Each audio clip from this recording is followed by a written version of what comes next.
Olá! A partir deste momento, estudaremos um pouquinho mais sobre a oração subordinada. Então, de uma forma mais simplificada, a oração subordinada, ela se baseia numa oração principal mais uma oração subordinada. Por quê? Uma vai complementar a outra. Vamos aos exemplos. Explicando, a oração subordinada entende-se que uma oração depende da outra para o seu sentido, para que seu sentido seja completo. Ou seja, se eu ler metade, ele vai ficar causando uma confusão na minha cabeça. Eu não vou saber o que é fundamental. Então, eu preciso saber o que é fundamental para que eu entenda por completo essa questão. Então, no exemplo, eu utilizei a seguinte oração: é fundamental que o chargista informe-se para o seu trabalho, ok? E coloquei em destaque, ó, a partir do que, certo? Até o finalzinho, ponto final. Então, temos aqui, é fundamental, é considerada a oração principal. Agora, percebe-se que falta ainda alguma informação para ela ficar completa. O que é fundamental? Certo? Precisamos saber, senão fica solta no ar e a gente não consegue compreender o seu sentido. Aqui embaixo eu coloquei o restante dela, que o chargista informe-se para o seu trabalho. Ponto final.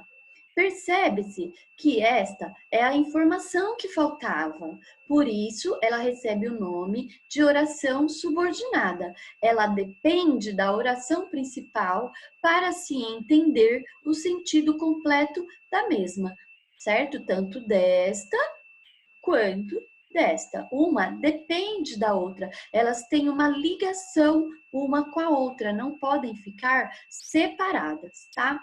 Esse exemplo nós tiramos, né, da análise desse quadrinho, tá? Então aqui você tem toda a historinha que você pode ler e se divertir, e nós fizemos um comparativo da oração subordinada somente deste primeiro quadrinho. Ó, é fundamental que o chargista informe-se para fazer o seu trabalho.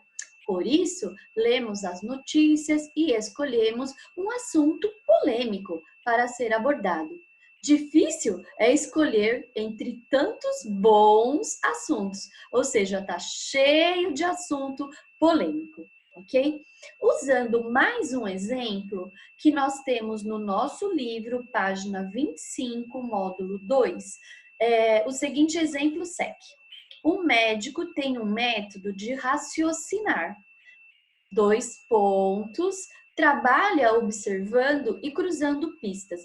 Ponto final, certo? Então, toda a oração, ela precisa ser composta e, ao final da mesma, um ponto final para finalizar esse período.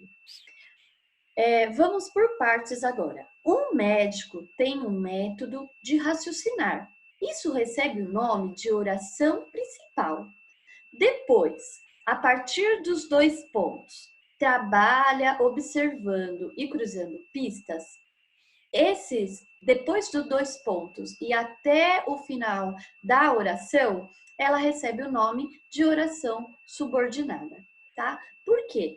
Aquela mesma história que eu tinha descrito acima. Uma depende da outra, certo? E nós não temos no período composto por subordinação o uso da vírgula, e sim do ponto final. Neste exemplo, eu usei igualzinho do livro, porque ele também tem esses dois pontos na sua composição. Então, só o que aparece na oração subordinada, neste caso, é os dois pontos, tá? E também o ponto final, ok? Então, agora, depois destes dois exemplos, você vai, em seu caderno, escrever 5 exemplos de orações que sejam orações subordinadas, ou seja, aquela que precisa ter duas partes. a oração principal, certo? Sempre simbolizada com OP, sempre que nós vemos em livros,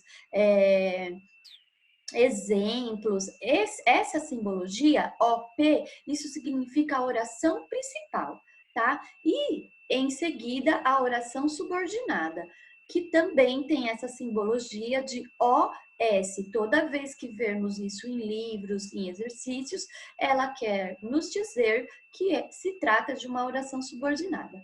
Para que o seu entendimento fique completo. Então, eu preciso dessas duas partes para existir o conhecimento. Espero que faça um bom exercício. Até a aula. Obrigada.